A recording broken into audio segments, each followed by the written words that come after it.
Hello, my name is Ray Hughes, and I'm an interviewer for the Veterans History Project at the Library of Congress out of Washington, D.C., and I conduct the interviews at the auspices of the Cincinnati-Hamilton County Public Library located in Cincinnati, Ohio.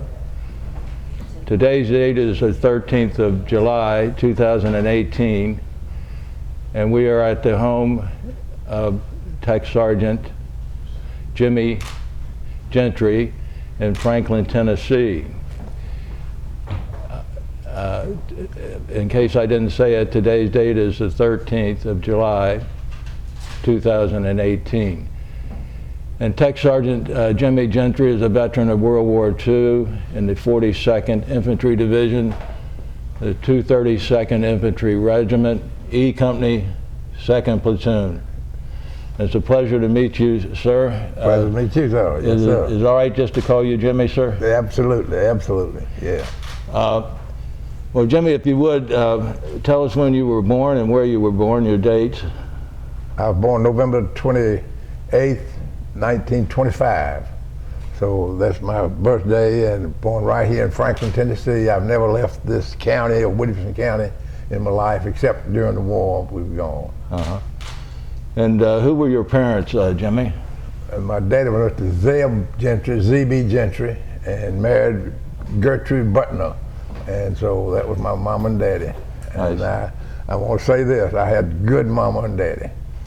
And what did your dad do for a living? He was one of the original telephone men in Franklin, Tennessee. He when they first put the telephone, South Central Bell, I believe they call it then. And he was one of the men that put the phones in all around this whole county. I see. So he was a telephone man.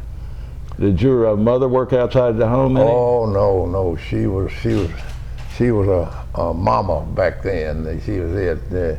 See, she raised. I put it this way. She was busy raising 9 children, and so that made the difference right there. So she had plenty of work to do.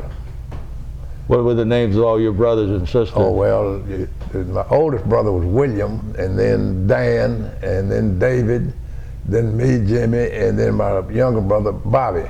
And then I had the sisters, Jesse Lee, Louise, and Dorothy, and I had a niece named Frances, but she was my oldest sister's daughter and was born just 1 month after I was born, and so we went to school together, and I thought she was my sister the whole time we were in school. I was her uncle, and we went to school together and bought 1 set of books.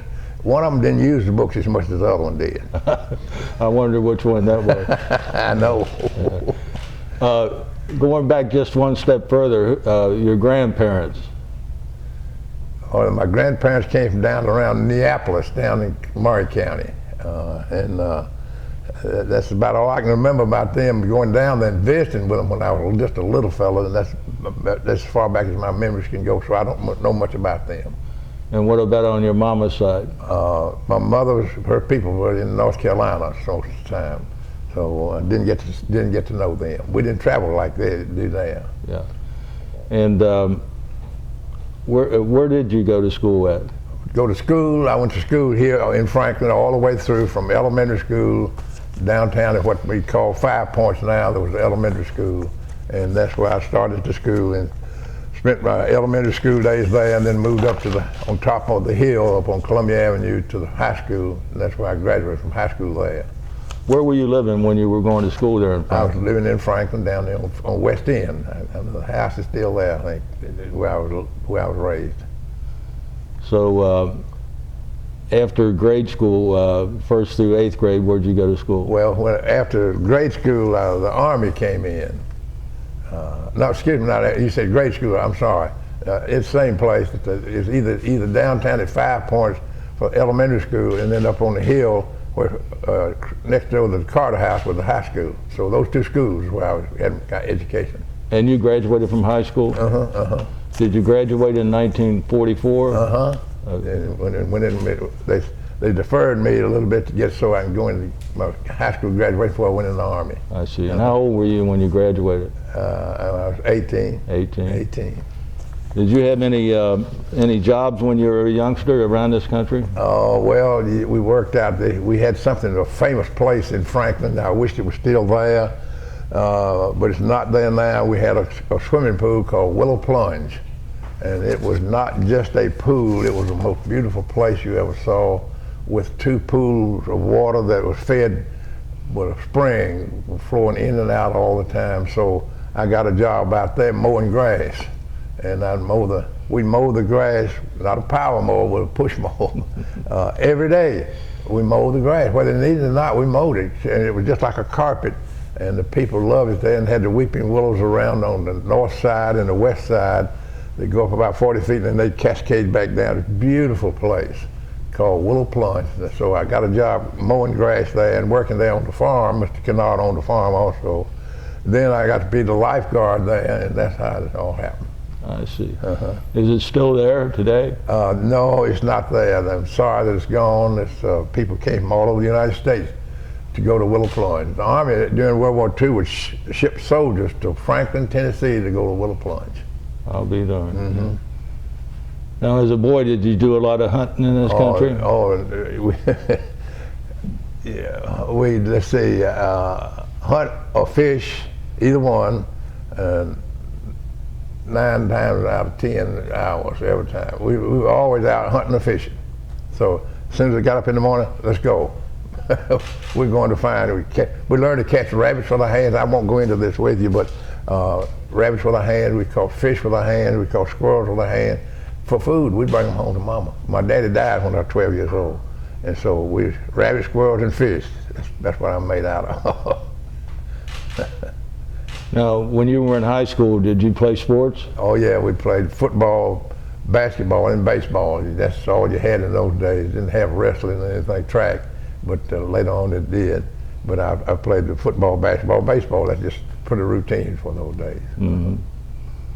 And while you were in high school, did you have any girlfriends or anything? Oh yeah, I had the prettiest girl in Franklin, and I couldn't get a date with her because I was scared to ask her, and she had people dating her all the time. But finally, her boyfriend was going to be out of town, and the junior senior prom came along, and she didn't have anybody to take her to the junior senior prom. So one day in chemistry lab, she passed a note over me. She said, "Would you go take me to the prom?" And I said, "Yeah." I wrote back a real romantic answer to her note.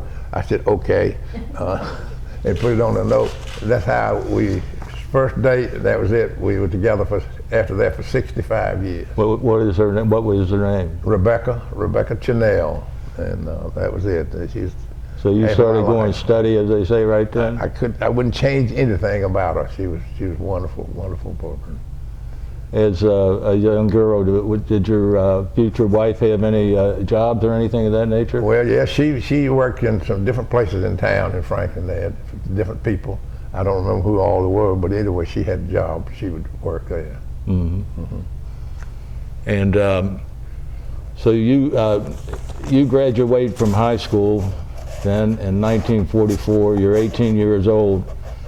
Are you ready to join the Army at that time? I'm talking about you personally. Oh yeah, I know they was ready to have you, but yeah, I think so. In fact, I tried to join early, and they said, "No, you go back and graduate, and then we'll take you." And so that's what happened. Why did you join the Army and not the Navy or the Marine Corps or the Air Force? Well, first I'll give you the history of that. We had a man that lived in Franklin at that time that was in the Air Force, Cleveland Kennard Jr. And he would come home, have his uniform on, white scarf around his neck. Boy, he was the most handsome guy. He was a movie star, really. And I wanted to be like him. He was a flyer. In fact, he's America's #2 ace in World War II, was Cleveland Kennard Jr. from Franklin, Tennessee. His plane's in archives now in Nashville. He shot down 33 and a half German planes. Well, when I saw that, I said, I'm going to get in the Air Force. So when it came time, I went down and joined the Air Force, and the doctor was giving me all these tests, and he asked me to read some numbers. That was an insult. I know my numbers. And finally, he looked up and he said, "You can't get in the Air Force, you're colorblind." and I didn't know I was colorblind. Then I remember my mother used to say wear the green sweater when it was really blue. After all, I was the one that was wrong, she was right. And so I couldn't get in the Air Force, and I told the doctor, I said, well, what I got to do? He said, you go home, the Army will take anybody. So I went just opposite. From flying, I ended up as a foot soldier. And so, if I remember correctly, I had you being inducted into the Army on the 30th of August, 1944, right after high school. Right. And where did you go to join it? I mean, what Well, to be sworn they in? had an office here in Franklin for troops. They checked you. They knew about you before you knew about them. They knew who you were and what time was. So I just went down there when it's time to go. And it's down on 5 Points there in Franklin, that rock fence. You sat down there and bus pulled up and called your name, hop off and get on, you're gone. So you went on a bus to where'd you go to? They took us to, at that time, it was Camp Campbell. It was Camp Campbell, not Fort Campbell in the early days. Did you go to Fort Oglethorpe? Fort Oglethorpe from there. From there, Fort Oglethorpe, and then on, I think I forgot where else we went. But anyway, it didn't take long till the first thing I know, I'm on a ship going overseas. And I'd never been out of the state of Tennessee before in my life. How long was your basic training? Supposed to be 16 weeks, and I think after 12, they said, get your gear, we'll ship it out. Yeah. It was cut it short because we found out later, and you know from history, you know why they cut it short. Battle of the Bulge. Yeah. That was it. Yeah. So they got it, rushed us over there then. Were you well trained? Well, I think so. I didn't have too much trouble with the military because, as I said, growing up like I did, we would hunt and fish every day, and a friend of ours let us borrow his shotgun. We had a gun all the time with us, and we did that. So I was used to shooting guns and that sort of thing. Was your weapon the M1 Garand? M1, Then later on, my company commander called me up one day and said, you got a high school education, hadn't you? I said, yeah. I said, and he transferred me to 60mm mortars, weapons platoon. And I enjoyed that. I won't to go into the details of how you do that, but that was really interesting. Well, you can go into any detail you want to. Yeah, but what I mean by that is that 60mm mortar, if the enemy's, I'm looking now across the highway over here and those hills and there, and we'd estimate how far it was, and then we'd drop those mortars in there. If we thought it was 600 yards, we'd say 700 or 800 and drop it in, and if it hit on the other side of it, we say, hey, we're getting pretty accurate. Then we estimate it short, and it's dropped here, then we split the difference, and we drop about 10 in the right behind, and it's right on the target. Yeah. It was really interesting, 60mm mortars. So I enjoyed that. And you finished your 12 weeks of training, and did you know that you were in the 46th Rainbow Division while you're going through basic? Oh, no, you didn't know what you're going to be in. You didn't know what you're going to. I thought, as I said, I was going to be in the Air Force, but when they found out I was colorblind, nope, I couldn't. Then you're at their mercy, you just wherever they send you. So yeah. First thing you know, I'm in the Army, and I'm in the foot soldier, and I'm in the 42nd Division. When did you find out you're going to be in the 42nd? I think we'd already finished our training, and that's a pretty famous outfit. Yeah, we're going 42nd. Well, they got its fame during World War I. Right. But we were still around 42nd Rainbow Division. Mm-hmm. Were most of the men in your 232nd Regiment from this neck of the woods? Oh no, I didn't. No, I was about the only Southern. Well, there's a few. I was from the South, and then the other had more of them talk funny than we did. They talk funny. I saw you had a lot of fellows from up around New York. And, oh yeah. I said, man, where are they from? I thought they were speaking German or something. My best buddy was from New York City, and here I am from Franklin, Tennessee, and we were the best buddies during the whole war. What was his name, you recall? Charlie Thiessen from New York. And so you left and you went, if I remember correctly, you went up to New Jersey to board ship, is that right? Yeah, we boarded ship out of Camp Kilmer, New Jersey. Then the train took us on into New York City, and then we boarded the ship there. And I'd never seen a ship before. I'd never seen the ocean before until I was in the middle of it. And I looked out and said, golly, it's bigger than the Harpeth River. And so you left there on board the ship, and how many men about was on that ship when you were going overseas? I don't have any idea. I don't know. In the thousands. There was a lot of, there was a couple thousand on there. Yeah. I think somebody said 8,000 or 10,000 on that ship. We were in bunks 4 high, and I was in the 4th bunk up above. And that was a big mistake there because I got seasick right away. And those 3 guys below me found out I was seasick. I threw up all down below me. And so they gave me the bottom bunk after that. Yeah. And we landed in Liverpool, England. I thought, Liverpool, we ate a lot of chicken liver back home. Here they got Liverpool over here. I just old country boy, and that's the way it was. Liverpool, England, and then from Liverpool down to Southampton, and they put us on the LST, that's a landing craft, and across the English Channel we go. And remember, I'd never been out of the state of Tennessee before, and here I am going across the English Channel and landed in near Le Havre, France, and that's, from there on, I walked. Le Havre, France was... I walked, put it this way, I walked across France or ran or crawled all the way across Germany into Czechoslovakia, foot soldier. Yeah. So we didn't ride anything. Yeah. I got to ride, I'll take that back, I got to ride once. We were walking and a Jeep came up beside me, and it was an officer, and he said, "Get in, soldier." And I thought, gosh, I've done something wrong or something. He put me, handed me a stick, said, "You put this wire," they were stringing some communication wire, lifted over sticks or bumps or rocks or anything. So I got to ride a little way. That's the only time I got to ride.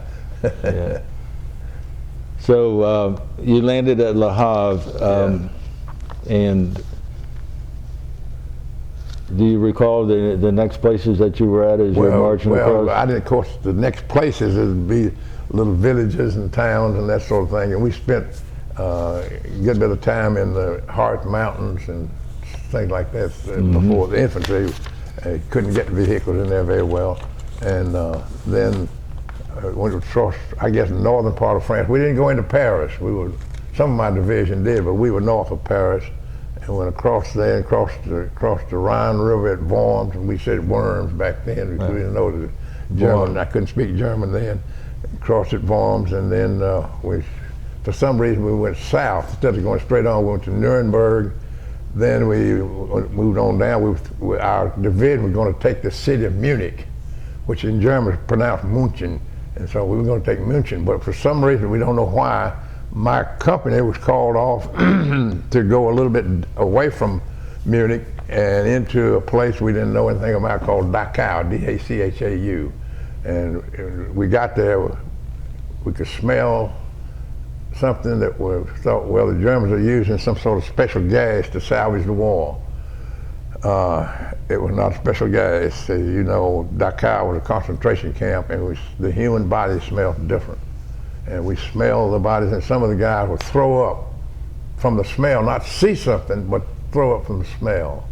And then we finally see the walls, and we go in where the railroad track goes in. That's where we found the buildings and warehouses. We thought, what is this place? But then we found a second wall inside the big wall, and a watered moat around it, barbed wire fence and all that. And there, for the first time, we saw the prisoners that looked, they're just nothing but skin and bone.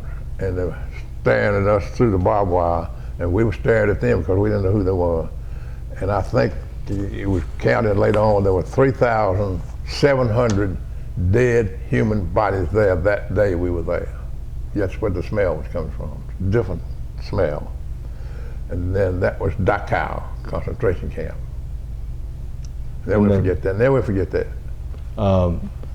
And they still had all the dead bodies inside the boxcars that were there? Boxcars, and then it had a room where they burned the bodies, ovens, and had a room next to it, and the bodies were piled up just like you'd pile up sticks of wood, just bodies, and they'd throw them in there. We got there before they burned them all. I was also privileged to interview a fellow who was in the 45th Division, 45th, and yeah, I they were believe with us a lot, 45th. They went with you into Dachau, or you was there a minute before them, or they was there a minute before? I remember 45th being right around us all the time. And he told me about him killing the SS troops. Well, I don't like to even go back and even talk about it. It's just, the human body is different. The smell is unbelievable. Yeah. It's not like a dead cow, chicken, or something like that, but the human body is a horrible smell. Were you able to confront, or did you confront any of the SS troops while you were there? No, no. When we got there, the SS troops, most of them had left, but some didn't leave. Some of the prisoners killed them with bed slats. We found a few left laying around on the ground there, and they killed them. Yeah. So that was our experience there with them. I read somewhere that you actually, though, were acquainted with a couple of the people that were behind the barbed wire, the concentration. Later on, I did. Prisoner. Later on, we found each other later on, many years later. They were there the day that we came, and that's how it all happened. And the names and all of them, and the family, one of the families now lives over in Mount Juliet. The family descendants are still over. Where at? Live in Mount Juliet, Tennessee right now. Oh. That's the descendants of those people that were, that man that was there at the camp. And we're good friends now. All right. He died many years ago. I somehow had read somewhere, you know, I did a little research on you. I don't mean to pry, but I think there was another family you were acquainted with too. Wasn't there a second one from the camp? I knew a few families. You didn't know many of them. They all looked the same to me, and the same. But we did know some of them. And the family, one of them, they found me again, like after the war, what had happened. They found out who I was, and they knew their family, and they traced me down. And we communicate still to this day with the descendants of that family. We still communicate with one another. Well, as horrible as that was, that's got to give you a feeling of great satisfaction.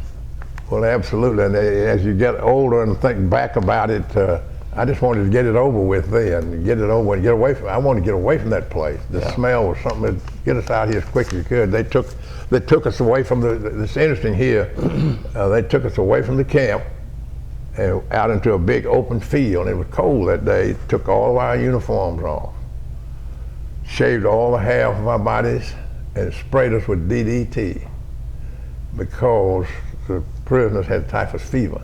A lot of them did, and then they wanted us, and so then they burned our clothes and gave us clean clothes, and got away from it. I wanted to get away from it as fast as I could, and we went on from there to the end of the war.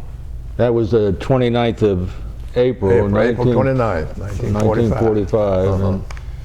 Yeah, I can tell you what I was doing every inch of that day, April 29th, 1945. I know where I was, what I was doing, and what it looked like, and what it smelled like, you know, man. And for people that don't know, Dachau is like a suburb of München, or Munich. Munich is what they pronounce it München or something like that. Yeah. Not that far outside of Munich. There. About like Brentwood in Nashville, something like that. Yeah. It's a pretty little town, village is, but the camp had just a wall around. You couldn't see in there. And once you got inside there's a lot of big buildings, and we thought, what is this place? And they had uniforms and all kinds of instruments in there and whatnot. And then we found a second wall inside the big wall with a water moat around it, and that's where the prisoners were kept, in there. And that's where the smell was coming from.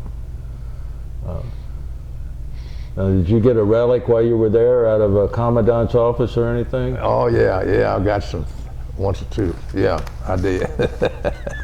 I do. It's in the vault now. Well, that's good. Involved in that. Well, if anybody deserves it, you do. I never forget that. I still have it, and like I say, the man found out I had it, said, you need to put that thing in a vault, and I did. He said, put it in a vault because nobody can say what you have. I have the commandant of Dachau concentration camp pistol. I had it. I still got it. It's in the vault. Well, good for you. Yeah. How long did you stay there at Dachau? Would Oh, you just say? that one day. One day. We didn't want to stay there then. We wanted to get on out of it. The smell was horrible. I can't describe it. It just make you throw up. Like I say, not knowing why you're throwing up. You say, well, I don't know what's wrong with me. It's the smell. Well, we'll move on down the road, so to speak. When you left Dachau in Munich there, we'll call it Munich, you're heading west. And I think I don't know if this is about the time that you get over to Würzburg or not. No, we've already been to Würzburg. Würzburg was the hardest place for me. Tell us about Würzburg, because we don't hear it. Würzburg is a pretty town, city. It's not real big, but it's a city. And the river, getting across the river there, when we got to Würzburg, we had to fight our way across into the city. The bridge was destroyed, but we foot soldiers, we'd run across there, and we didn't everybody make it across. Then we fought all day and all night in the city, and running from village. We'd go how we do it would run from steps that go down in the basements in the city to the next one and go down for protection. And Würzburg is it's a nice town, but it wasn't then, and we had to literally take block by block from the Germans, and we lost some good friends. And that was house to house fighting, wasn't it? We were in the town, in the town itself. What I mean is in streets and buildings. Then we got out into the suburbs, into the houses, where the houses were. And we finally got control of all of it. And then we left there and went for Schweinfurt, I believe it was. Went to Schweinfurt. And they bombed in Schweinfurt when we got there, and we waited till they got through bombing it, and then we went in. Then they sent us back down to Würzburg, and went back down to Würzburg again. But we were just passing through there at that time. So Würzburg to me, was the worst place for me personally. Bullets, I know what a bullet sounds like when it goes by your ear, and I know what it sounds like when it hit my helmet right on my left eye. You're that close to death in the city of Würzburg. They thought you were maybe dead at that time, didn't they? Yeah, once they did. I was already down on my hands and knees, and I knew there was some guys from H Company was behind us. They hollered up and said, "They're after you." I said, "I know it, but what do you do?" They call time out. And so about the time I was on hands and knees, that bullet hit my helmet. I just instinctively fell right on my face. I just dropped down on my face and lay still, and they thought they'd kill me. And so I said, "Wait a minute." I just played possum. I just laid still. And finally I felt a man pull it. He said, "He's still alive." I said, "Yeah, I'm all right. I'm all right." Yeah, that was close. That was a close one right there. That shows you how your life can stop right there. Yeah. My brother had already been killed fighting in Italy before I ever got over there, so I don't know exactly all the details of how he was killed, but it's just like that, you're gone. So you went back to Würzburg. Yeah, Würzburg. From Schweinfurt. Schweinfurt's big ball bearing plants there. Actually, at Schweinfurt during the war, you didn't see that. I can say something that most people can't say. We went up on a big mountain really on the outside of the city, and you could see the city, and we heard a roar. And then we looked over across mountains coming, our planes coming, and we actually sat there and watched them bomb the city. And then that was a real experience there. You watch down there, wow, look at that, boom, boom, boom. What an experience. Then it says you went on towards Nuremberg, and you got into a town called Buchdorf, I think. Yeah, I can't remember all our names, but they had all those German names are funny names for me. They weren't Franklin and Nashville, Brentwood, Cottage Grove, or something like that. I think that's where your forward observer was killed at that little village. Lieutenant Lindbergh was the saddest one to me. He was a great guy. We were moving across some open field, and he was about 5 feet to my left there. We was going across, and he was killed in that one, just like that bang. He dropped right there. After the war, the saddest thing to me, his letter, his wife wrote me a letter and said, your name was given me as being with my husband when he lost his life, and I was with him. And how did he die? And I told her, he just hit and boom, he's dead. Just like that. Great guy. John Lindbergh was his name. So anyway, the foot soldier is different. Most people see movies or stories about World War II, they'll show jeeps and tanks and all that. No. They didn't show us. We're walking. We're sleeping on the ground if we sleep at all. I went to sleep once walking, and when you do, guess what? You'll hit the ground, it'll wake you up every time. Boom, you know, get up and keep on going.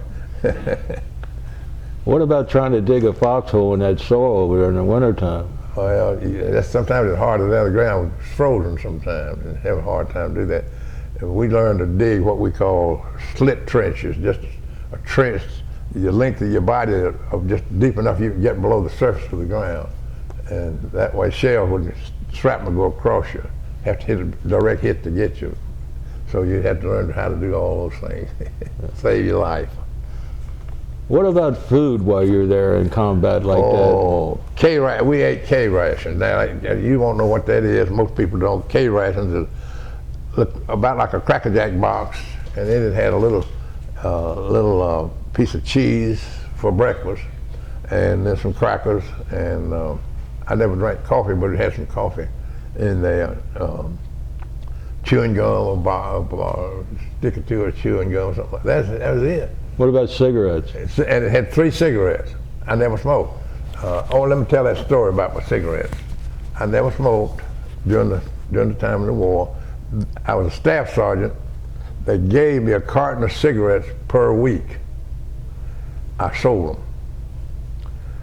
And after the war to the Russian soldiers for $50 a carton. That's about like $500 now. Yeah.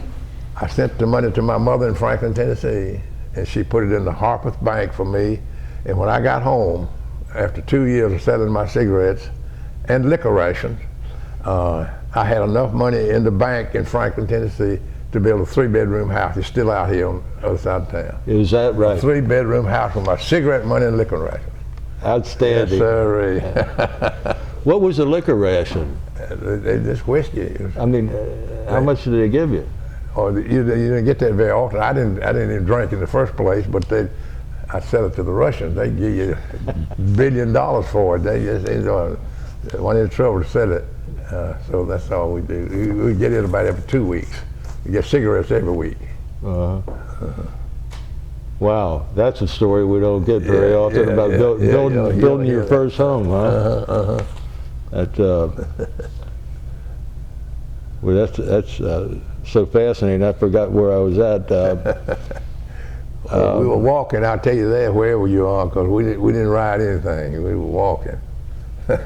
So you, from Munich, you moved on towards. You were in Salzburg for a while, weren't you? That's at the end of the war.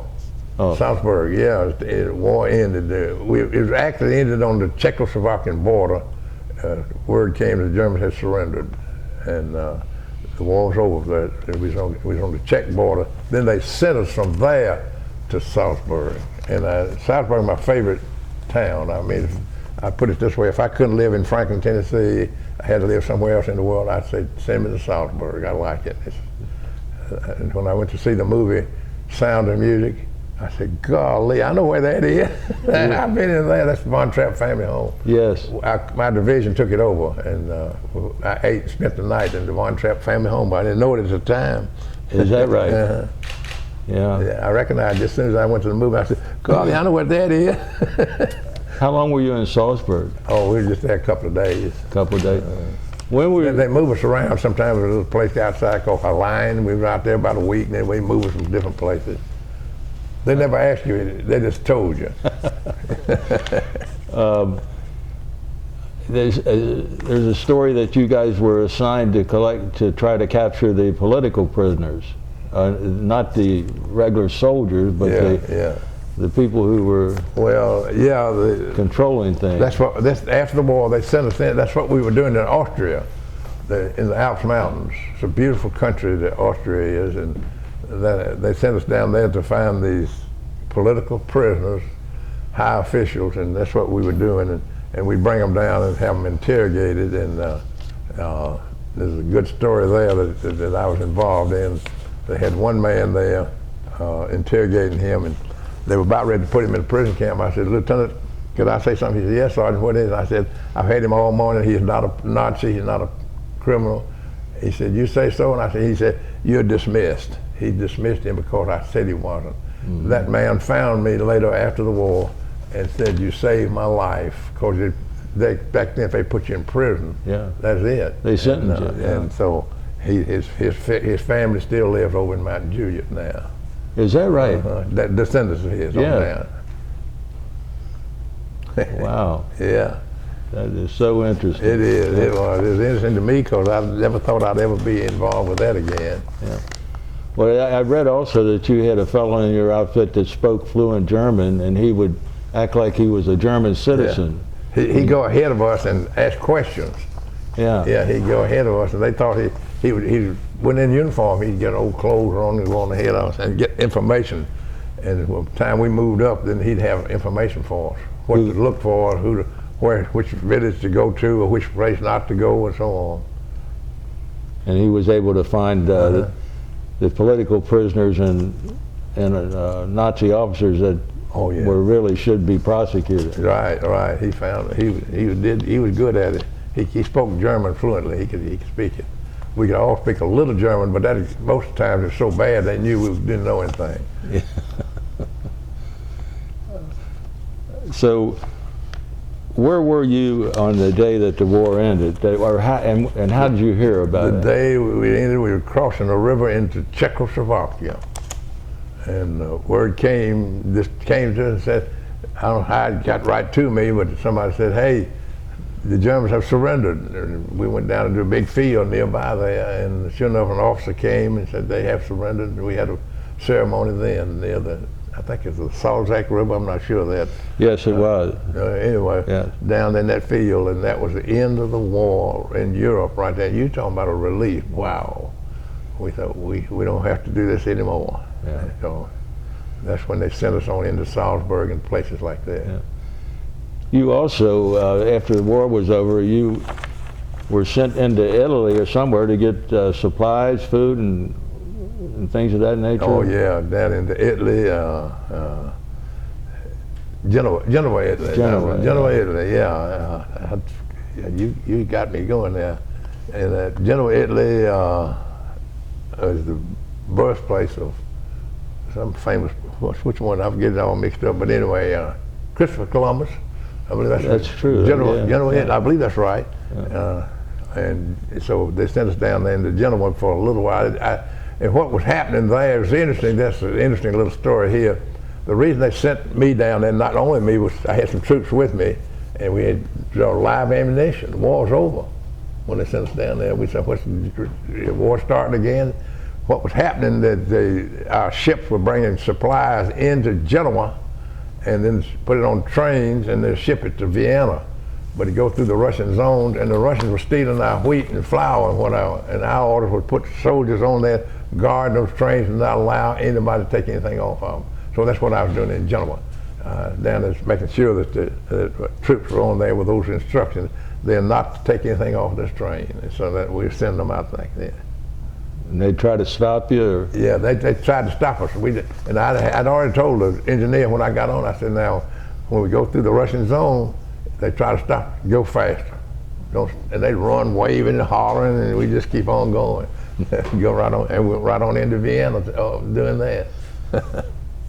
You had to feed the civilians and things, didn't you? Yeah, yeah.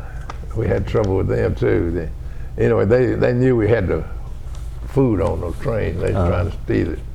But the Russian soldiers were trying to stop us, you know, pretend they were inspecting the train. They were going to rob us, what we were doing. We said, no, you go. Don't slow down for anybody. Did you, while you were there in Vienna, did you have any trouble with the civilian population? No, we weren't in Vienna very long. Just a couple of days we was out of there. I was glad to get out of there. My favorite, as I said, would be Salzburg. That's a beautiful little town, city, whatever it is. It's nice. It's nice. Have you ever gone back over there? Yeah, I've been back. I went right back to Salzburg too. I went back to the village where I had spent time, and Maria Hudler. I'll tell you that little quick story. I went back to Stum, Austria, a little village, just 4 or 5 houses and a church. I go down and knock on the door of the house where I'd slept, and the lady comes to the door, and I said, I can speak a little bit of German, enough German to get my information or get in trouble, really. I was looking for Maria Hudler, and she said she doesn't live here any longer. But as she was saying that, she was backing out. She said she's moved to that house right up there. She pointed up to a house on the side, going up the mountains there. So she's moved up there. So I go up there, walking up there. My wife and I were walking up there, and it was a cool day, but it was a nice sunny day, and she had the Dutch doors. The bottom door was closed, the top one was open. And as we approached the house, I see a face of somebody appear above that bottom door. And all of a sudden, she opened the door like this. Instead of opening with her hand, you know, I said, boom. I said, what that woman mean? She started running almost, coming right straight towards me. And when she got right to me, before I could say anything, she said, Jimmy Gentry. It was Maria Hudler. She said, you said you would come back someday. And see, anyway, there's a long story there about all that. But anyway, it brings us in, she changes her clothes and puts on food and calls on the phone for Franz. And I said, Franz. It was her brother. I saved his life, is what had happened. She said, you saved my brother's life. I really didn't, but I did in a way. They were putting him in prison camp. And I spoke up. I said, Lieutenant, he's not a Nazi. I had him all day. She said, you say so, Sergeant? He said, you're dismissed. So she said I saved his life by saying that, taking up for him. That was in Austria. And she cared for you. Was she in the house when you took over her home? Yeah. So, by the way, that's a pretty country down in Austria. It's pretty down in there. It's snow-capped mountains all year round. But it's pretty. So, from there, when you were leaving Vienna, where do you go? Well, the war ended about that time, and then when the war ended, they just sent us, I've forgotten where they sent us back down into somewhere in Austria, and I was eligible to go home then. So I said, I'll go home. The lieutenant called me and said, Sergeant said, if you'll stay in service, I'll make you master sergeant. I said, I'm sorry, I want to go home. He said, I don't blame you. You were tech sergeant at this time? I was a staff sergeant. He said, I'll make you a master sergeant. I said, no, I want to go home. He said, I don't blame you. So well, when did you get promoted to tech sergeant? During the war. During the war. Yeah. Sometimes you just promoted because somebody else loses his life. Right. You have to just take their place. So how did you get back home? Well, on ship. Out of France. Was it say Le Havre? Le Havre again? I believe what it was. Were you by any chance at Camp Lucky Strike? I was there at one time. Yeah, Lucky Strike. Yeah, that's where we landed. That's the first time was Lucky Strike. They named those camps after cigarettes. Right. Camp Lucky Strike. That's where I was. Yeah. And I never smoked a cigarette in my life. But they gave them to me. Yeah. So you came back home on a ship also? A smaller ship, called a Liberty ship then, I think. Did you get seasick on the way back? The first day out, I thought, man, I was sick going over. It was terrible going over. It was awful. But going back, I thought, gosh, I'll really be sick. That ship's a lot smaller than the one I came over on. And it was rough, but the difference was the water, it was not a storm. The sea was calm. and I got across without being sick, but just one day there. The rest of the time I was all right. Where'd you land at in New York. In New York? New York. And my family didn't even know I was coming home, but it's all happened suddenly, and first thing you know, they shipped me from there to Camp Atterbury, Indiana, I believe. Right. I called them home. I said, I'm catching the train tonight. They started laughing. They thought I was kidding. And they picked me up, met me in Clarksville. I wanted to ask you a couple of questions about how'd you feel about the atom bomb ending the war completely? Well, you know, you think about that. To me, my first impulse, and I think I still have the same one, is I'm glad we did it, because it saved not only American lives, but it saved Japanese lives also. Yes. Stopped it then. If it just kept on, all we were doing was killing back and forth. That way you killed all right, but there's no more killing after that. Right. So sometimes you just have to, what you use the expression, sometimes you have to put your foot down. Yes. And that's it, stop right there. So we stopped. I don't ask this question very often, but our country's so involved in things that we don't understand, like the Korean War and the Vietnam War.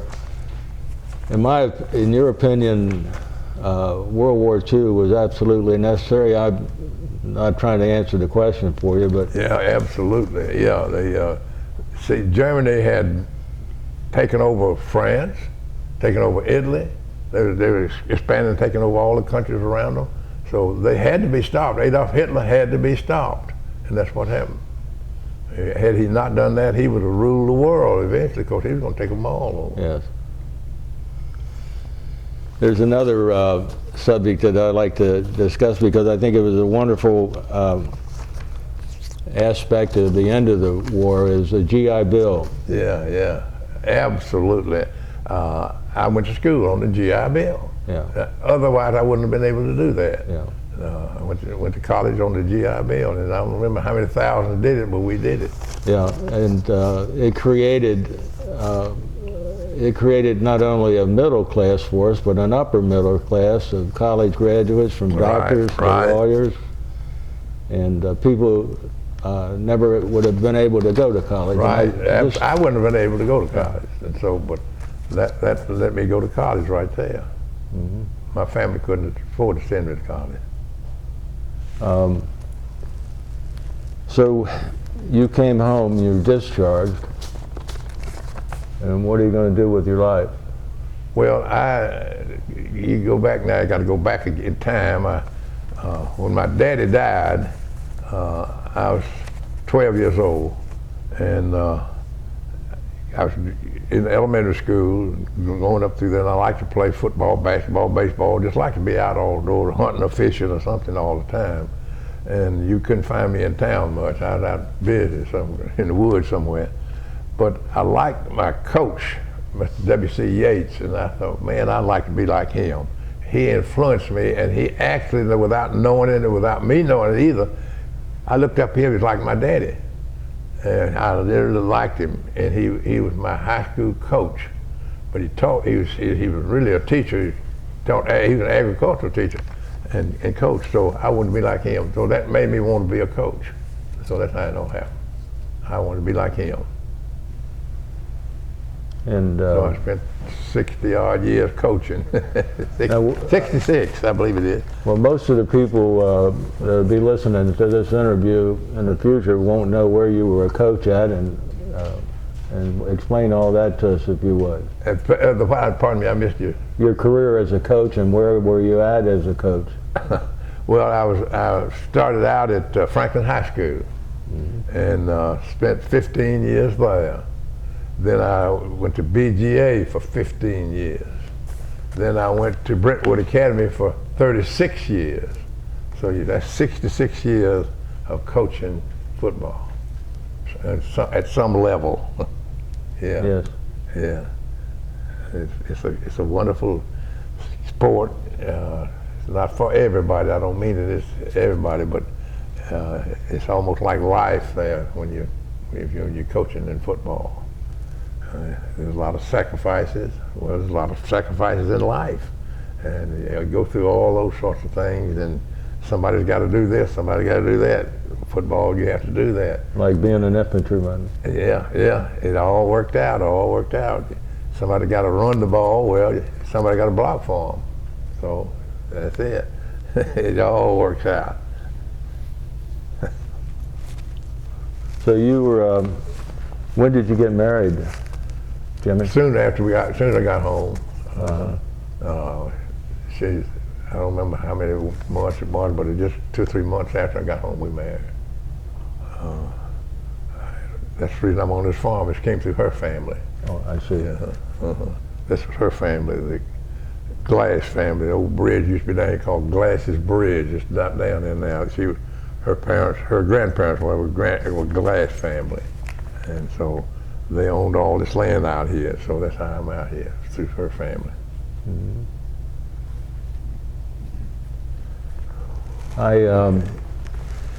We've reached about the end of our interview, and before I put it out to questions, I just wanted to shake your hand and thank you for being the American and the patriot and the service to our country that you've given us.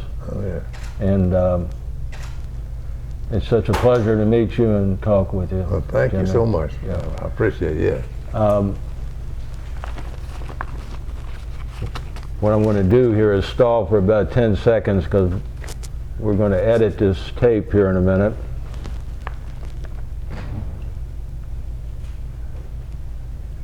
And what I will do at this point is if you all have any questions or anything of that nature that we might have missed here, just ask them and we'll see if Jimmy can answer for you.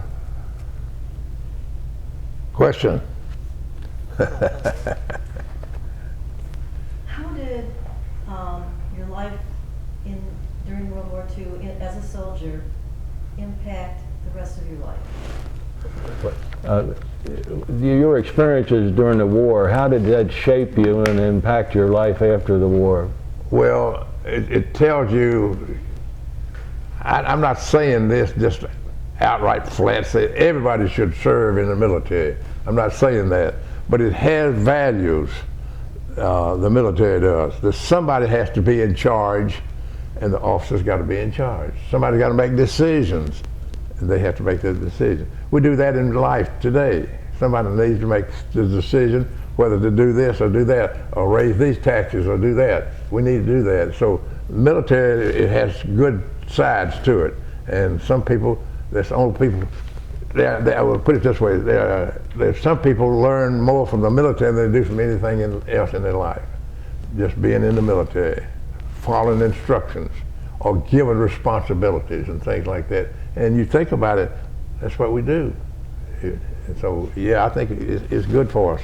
Were you one of those people? Serve, if they serve, I think you'd be, all young men serve a year in the military, say, then go on into regular life. That'll boy to be good for them. Because they have to get up at 5 o'clock in the morning whether they want to or not. They can be there for roll calls, that sort of thing. I can go through a lot of funny things about that too. Yeah. Yes, sir.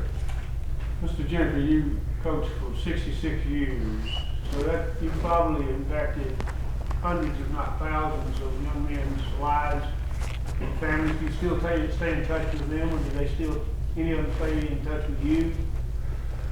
Be in touch with some form, yes. If I'm answering your question correctly, I'll see some of them that I hadn't seen in 20 years or something like that. And to be honest with you, most of them are not even around here now. See, I've been out of it now a long time. I forgot what year. I was at Brentwood Academy I went down there and helped them for a while, and then I stopped and I hadn't been back into it. So that's been a few years ago. That brings up a question I forgot. Do you have any reunions with your 42nd Division or your regiment? Not now, I don't. We used to. Charlie Thiessen was in New York, and he's about the only one we kept in contact with each other. And and then his children kept in contact with me after he passed away. Now it's faded completely out. I don't know where they are or anything about them. So we don't have any now. How old are you at this point in time? I'm 92. 92. Soon Yeah. be 93. Now, some of your fellows that you coached over the years, have they went on to become pillars of the community, so to Oh speak? yeah. I've got some people out, lots of them. I can't remember all of them. Better not get into that because I leave somebody out. Well, you've guided a lot of men, though, and helped form their character, I'm sure. Well, there's some. Isn't I might add this a little bit. There's something about this part of it also that I can remember. Coaching back through the years, there are certain families that I remember that had, maybe I coached 3 or 4 in the same family. I'll just use one as an example. I can use the Sullivan family. I coached 3 or 4 of those, they're all brothers, and they all out of the same family. Great guys, and everything wonderful.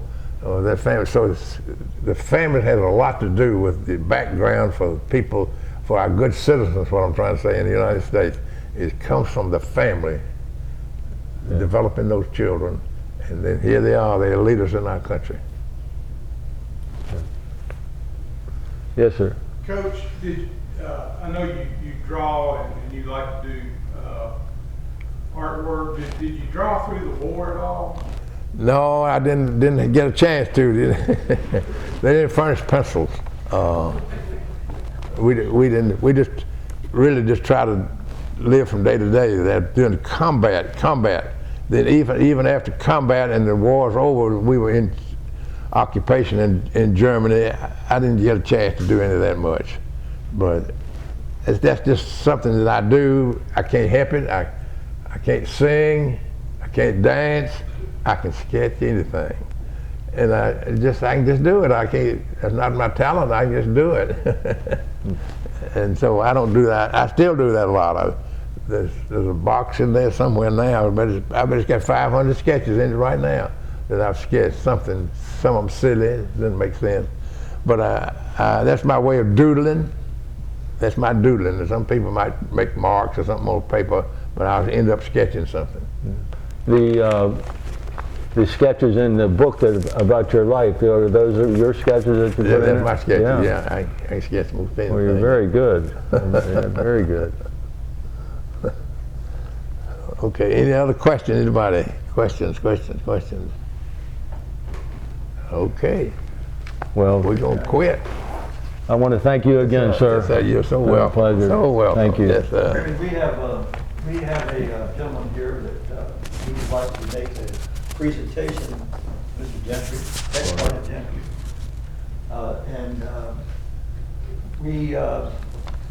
Mr. Hughes works for a lot of interviews, the Doolittle Raiders, some of them. And I met this gentleman in Tennessee, down here in Franklin, and he's a carver. He does a wonderful job of carving, and he makes canes for an appreciation Okay. for the gentlemen, for our patriotic, our soldiers, our warriors. And I asked him, I said, would you do some for the Doolittle Raiders? He said, of course. And I said, would you do one for Jimmy Gentry? And he said, of course. He's always. This Captain Dave Hunt, retired. Here is what he would like to give to you. I wonder why. I thought he had a mop or something there. I don't know what he was doing with that. You can use it as a mop.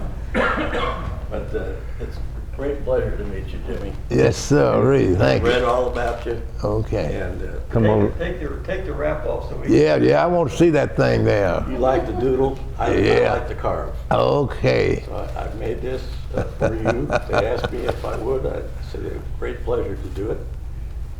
And a real great pleasure to even meet you. But, Boy, look at here. Look. You people back there can't see this. It's a walking cane, eagle's head, handle. You got the flags, stars on the bottom of it. Well done. How in the world did you do that? That's wood, yes, then painted over it. yes. that's a talent he has right there. I'll tell you that. 'Cause look, you got a picture of that. That is wonderful. Thank you so Very much. beautiful. And you got the flag down here, U.S. Army on the bottom of it, but you got the eagle handle on top. Wow. It's been a real pleasure. Thank you so much. So good. great about Thank you. Yes, sir. Wow. You need to stop by and see this. Yes, sir. I'm going to put it right there. Take good care of it. All right. I will. I don't think I'll carry it with me. I think I'm just going to be here in the house. I got a friend. You're not gonna duct tape a I got a flashlight friend to that's that.